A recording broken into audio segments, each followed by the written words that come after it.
electricity supply by at least 13%. Speaking at the launch of the project, President Uhuru Kenyatta said the sprawling wind farm of 365 turbines on the shores of Lake Turkana in northern Kenya was designed to give more Kenyans access to electricity at a lower cost. Kenya has made great strides in renewable energy in recent years and is considered one of the few African nations making progress towards clean energy. The United Nations has set a target date of 2025 for reduction of pollution of the sea by 70%.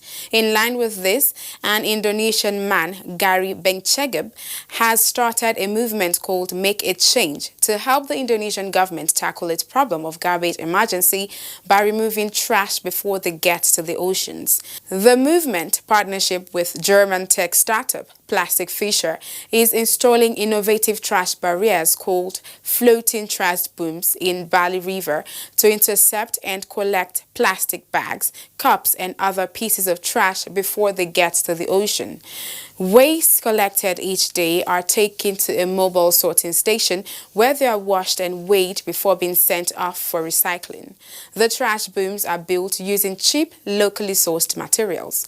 Indonesia is second only to China as the world's largest contributor to the ocean's plastic problem, with 4 of its rivers among the top 20 polluters globally.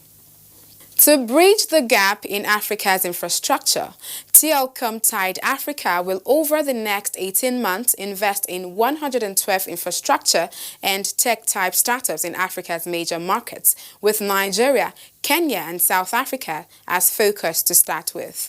The Tide Fund, which is Telecom's initiative for African technology environment, will invest between $500,000 and $10 million in startups, depending on the stage of development of the organizations. The investment thesis will be guided by a mission to fulfill 3 United Nations SDGs: decent work and economic growth, tackle inequality, and support for innovation, goals 8, 9, and 10. Around the world, 1 in 4 persons are faced with dangerous water shortages, while women and girls bear the burden of collecting water for most households in dry environments. To help combat this, U.S. company Zero Mass Water has invented hydro panels that make drinking water from sunlight and air. The hydro panels have a special material that absorbs water from air. The panels heat up with sunlight and turn the moisture into vapor, which then condenses into water. The collected water is fortified with calcium and magnesium for taste, and each panel can collect about 300 bottles per month. This innovation could provide relief to millions of people around the world, especially in dry climates as well as developing nations. The panels can be placed on the ground or on a rooftop and have been installed in more than 35 countries. Vertical and horizontal partnerships are major requirements in the implementation of the SDGs. It was against this backdrop that the governor of Kwara State, Alhaji Abdurrahman Abdulrazak, recently visited the office of the Senior Special Assistant to the President, during which he solicited the support and partnership on the efforts of his administration to empower women, youths, and other vulnerable groups in his state. Speaking during a meeting with the Senior Special Assistant to the President on SDGs, Princess Adejoke Orilukwe Adefulire, the governor said his government is committed to the 2030 agenda of leaving no one behind, as it has already demonstrated with the appointment of high number of women into his cabinet and the replication of the social investment program of the federal government. The basis of any government or any governance administration is the SDG goals. Without setting those goals for an administration,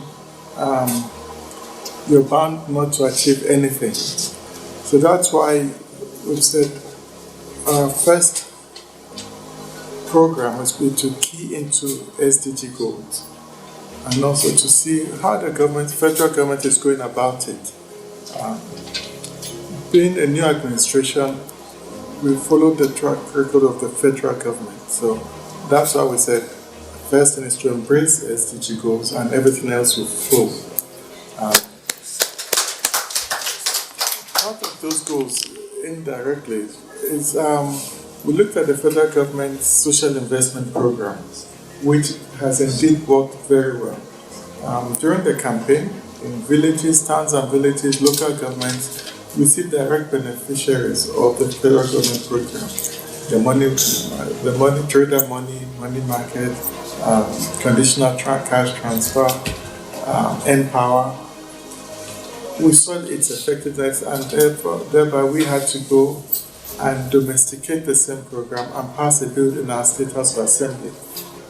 In the health sector, it's the federal government agencies, the federal teaching hospital at the University of Ilorin, and the federal medical centers and primary healthcare centers are the backbone of the healthcare in the state.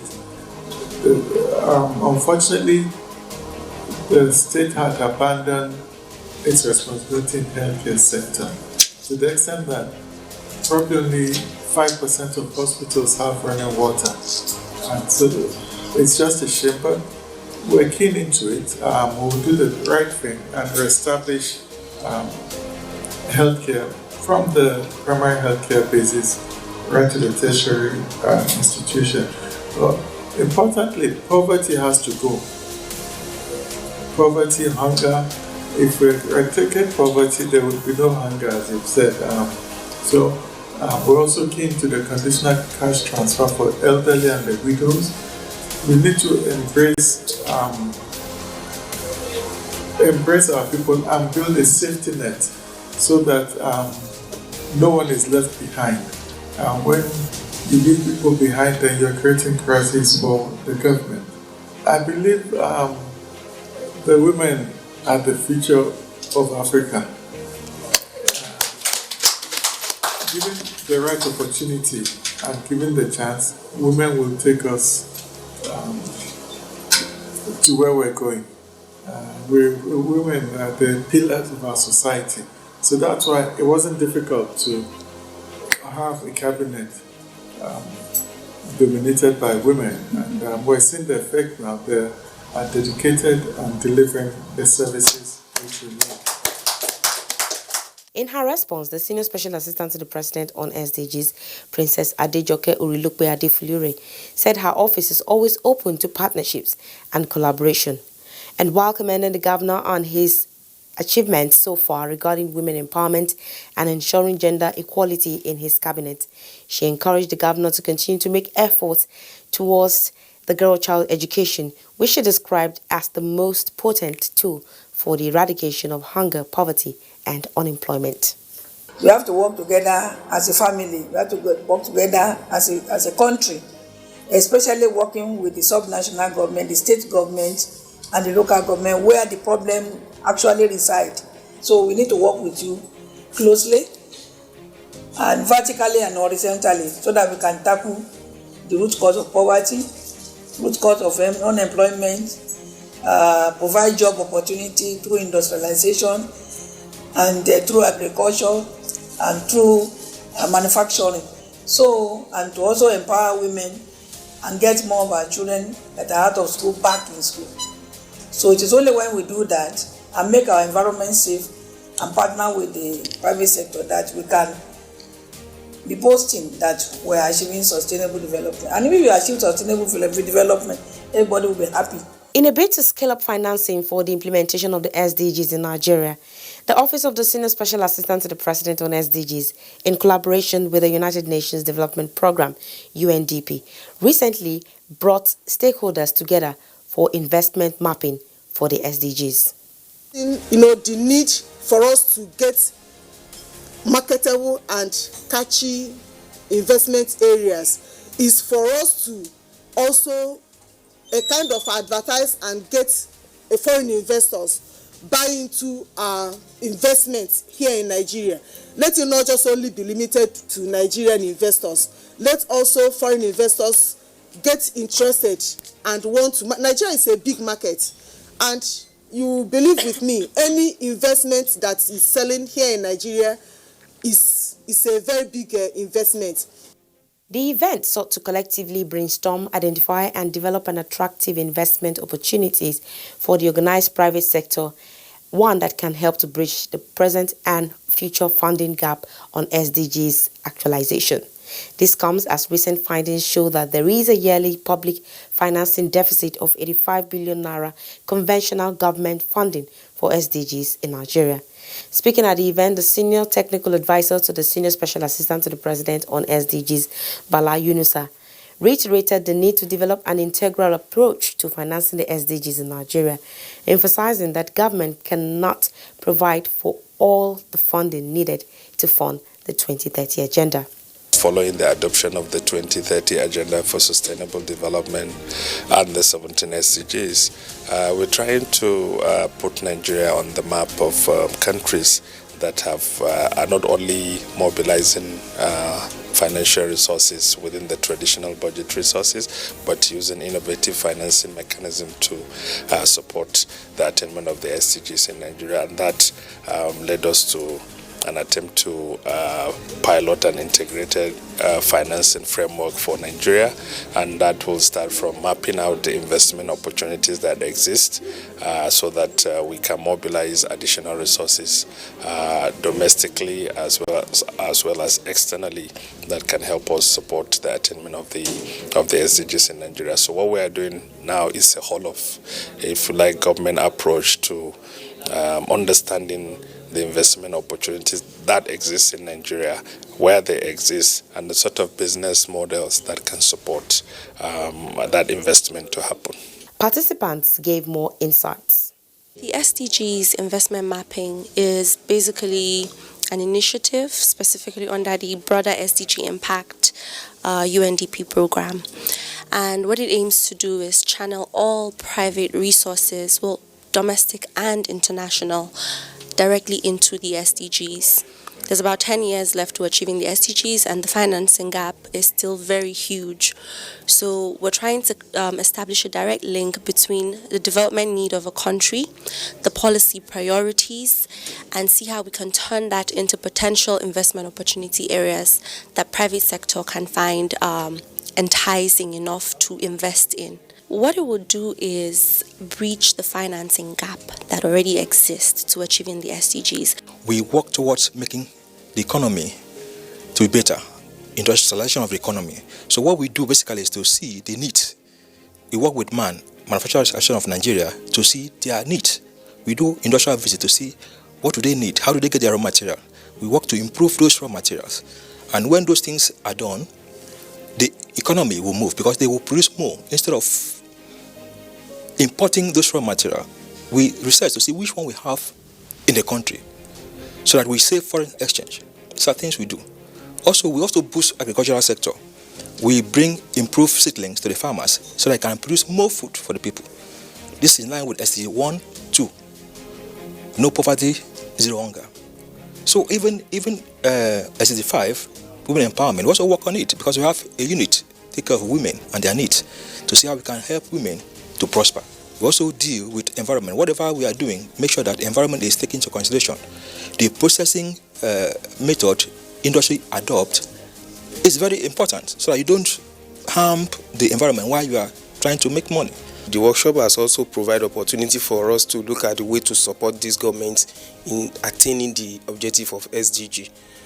And we know that to achieve this SDG objective, based on the past experience and what we have in MDGs, so Nigeria needs to up to 83 to 85 billion US dollars annually to finance the key priority projects under the SDG project. We all know that the financing of SDGs is a key aspect because especially in developing countries, the financial resources required for achieving SDGs is enormous. And one aspect of this initiative is to bringing investment from elsewhere. And in this regard, we have this initiative called SDG Impact, where we try to broker the partnership between the government and the private sector. The initial step is to map the policy and development priorities of Nigeria at the national level, the state level, and sector level.